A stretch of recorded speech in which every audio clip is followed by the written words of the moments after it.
ചേച്ചി വിനു കൃഷ്ണൻകുട്ടി വിനു എൻ്റെ മോൻ്റെ പേരാണ്. മോനാണ്. അപ്പം മോൻ എന്താണ് ചെയ്തിട്ടുണ്ടായിരുന്നത്? ബാങ്ക് ഓഫ് ബറോഡയിൽ വർക്ക് ചെയ്യണം. എവിടെ? കൊടുവായൂർ ഷാക്കി. അപ്പോൾ മോന് ഇപ്പോൾ കൊല്ലംകോടും വന്നിട്ടുണ്ടല്ലോ. ബാങ്ക് ഓഫ് ബറോഡ വാഗച്ചാർത്ത് കോംപ്ലക്സ് ചിറ്റൂരുണ്ട്. നല്ല സർവീസാണ് കൊല്ലംകോട് വാഗച്ചാർത്ത് കോംപ്ലക്സിൽ വന്നിട്ടുണ്ട്, പൈലൂർ മുക്ക്. അപ്പോൾ വിനു കൃഷ്ണൻകുട്ടി ഇപ്പോൾ കൊടുവായൂർ ബ്രാഞ്ചിൽ വർക്ക് ചെയ്യുന്നുണ്ട്. ആ ദിവസത്തിന് അവർ എന്താണ് ചെയ്തത് ശരിക്കും?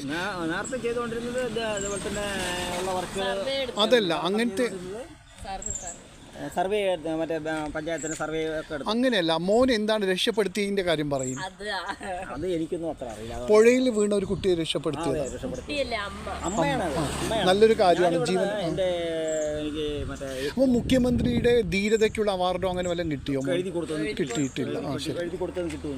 ജീവൻ ജീവനോടെ തിരിച്ചെടുത്തില്ലേ?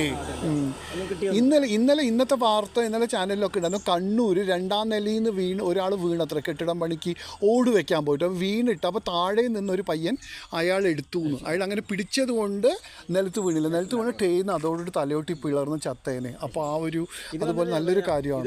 എൻ്റെ ഒരു യൂറിൻ കംപ്ലൈൻറ്റ് ഉണ്ടായിരുന്നു. അപ്പോൾ നമുക്ക് ആസ്പത്രിയിൽ പോയി അന്ന് ഈ ഓപ്പറേഷൻ വേണ്ടി ഒരു ചെക്കപ്പ് ഉണ്ടായിരുന്നു. അപ്പോൾ അതിനുവേണ്ടി ഞാൻ പോകുമായിരുന്നു. ഒരു 10 മണിക്ക് സമയം തന്നിരിക്കുന്നത്. അപ്പോൾ അതുകൊണ്ട് തന്നെ ഞങ്ങൾ പോകുമ്പോൾ അവിടെ പുഴയിൽ യാക്കരപ്പുഴയിൽ നിറയെ ആളുകൾ കൂടി നിൽക്കണം. ആരും രക്ഷിക്കാനില്ല. അപ്പോൾ അങ്ങനെ കൈകൊണ്ട് ഇങ്ങനെ അടിച്ചോണ്ട് കിടക്കും. മോൻ ചെയ്ത് വലിയൊരു കാര്യമാണല്ലോ. നിറയെ ഈ തലവരെ ആളാണ്. അപ്പോൾ ഈ തലയ്ക്ക് വണ്ടി നിർത്തിക്കൊണ്ട് അച്ഛാ നോക്കട്ടെ എന്നാണ് നോക്കുക നമുക്ക് പറഞ്ഞാൽ നിന്നുകൊണ്ട് അവൻ നോക്കിയപ്പോൾ ഒരു സ്ത്രീ ഇങ്ങനെ കിടന്ന് സെൻട്രലാണത് ചാടിയിരിക്കുന്നത്. അപ്പോൾ പോയി നോക്കിയപ്പോൾ അച്ഛൻ ഞാൻ ചാടട്ടെ. മരിക്കാനായിട്ട് ചാടിയതായിരിക്കും, അല്ലാതെ സെൻറ്ററിൽ എത്തില്ലല്ലോ. അല്ലല്ല, മരിക്കാനായിട്ട് ചാടിയാണ്. അത് മരിക്കാനായിട്ട് ചാടിയത് തന്നെയാണ്. അപ്പോൾ ആ സ്ത്രീന് വന്നിട്ട് ഞാൻ അച്ഛൻ ചാടി, ഞാൻ രക്ഷിക്കാമെന്ന് പറഞ്ഞിട്ട് പിടിച്ചു കേട്ടോ പറഞ്ഞു. ഞാനിപ്പോൾ ശരിയെന്ന് പറഞ്ഞു. ഇവൻ പറയാതെ തോന്നുന്നതിന് വാച്ചും ഇതൊക്കെ എൻ്റെ അയച്ചു തന്നിട്ട് ചാടലും കഴിഞ്ഞു. ചാടുമ്പോൾ ആ സൈഡിൽ കൂടി നിറയെ പൈപ്പ്, മറ്റേ സൈഡിൽ കൂടി വയറിട്ടിട്ടുണ്ട്, ഇലക്ട്രിസിറ്റി. ഇതിൻ്റെ ഇടയിൽ സെൻറ്ററിൽ കൂടെ കേബിളൊക്കെ ഇതിന്റെ സൈഡിൽ ഇട്ടിട്ടുണ്ടല്ലേ? പുഴയുടെ സൈഡിലോ? സൈഡിൽ കൂടെ തന്നെ കമ്പികൾ ഇട്ടിട്ടുണ്ട്. അതൊക്കെ ലൈന്, ഇലക്ട്രിക് ലൈന്.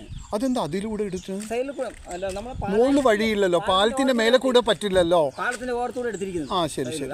വയറുകൾ കിടന്നുകൊണ്ടിരിക്കും. അപ്പൊ ഇതിന്റെ ഇടയിൽ അതിനൊക്കെ അതിജീവിച്ചുകൊണ്ടാണ് ഇടയിലൂടെയാണ് ചാടിയ ഭാഗത്ത് അടിപ്പാറ, കാല് പാലപ്പോ പൊക്കിയിരിക്കും. പരിക്കും പറ്റിയിട്ടുണ്ടാവും. പറ്റി പറഞ്ഞാൽ കാല് മുട്ടി എന്ന് പറഞ്ഞു. ചാടി ഉടനെ മൂപ്പര് കാല് മടക്കിയപ്പോൾ ലേസം ഒന്നിങ്ങനെ കാല് മടക്കുന്ന തന്നെ മേലേക്കായില്ലേ. പിന്നെ തള്ളല്ലേ സ്പോർട്സ്, അതങ്ങനെ മൂപ്പ. ഫയർഫോഴ്സ് ആരും വന്നില്ലായിരുന്നു? എല്ലാവരും വന്നു. പോലീസൊക്കെ വന്നു.